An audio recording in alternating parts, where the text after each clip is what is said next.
Here's a typical question to test your knowledge, or that they'll use to test your understanding of deviations from the mean. You're going to be presented with a set of data. Typically, just a small set of data. We've got a few values, 2, and a 3, and a 2, and a 7. And then I have another column, so this is my X column. These are my scores. And then I've got another column that gives my deviations. And those are calculated as X minus the mean. Now, in this particular example, we're not given the mean. Instead, we're just given the actual deviations. So I'm going to show those here. We've got, with the 2, again, this is given information. You haven't worked this out yourself. So this is a negative 1.5 is the deviation that goes with the 2. And negative 0.5 is the deviation that goes with the 3. And negative 1.5 is the deviation that goes with the 2. And then the last one is missing. So let me set it up like this. Okay, so the last one here is missing.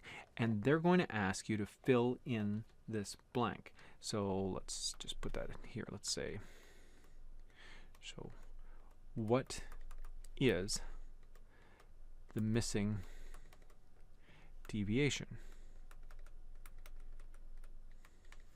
Now, there's a couple of ways that you can do this, but what you really don't need to worry about is the fact that you don't have the mean. One of the simplest ways to do this is to realize that when you sum up your deviation, so when you sum this entire column, the sum of deviations always comes out to be 0. So if I have a look at what happened so far when I sum these or add these up, I've got negative 1.5 and then taken away another 0.5, so I'm down to negative 2 now.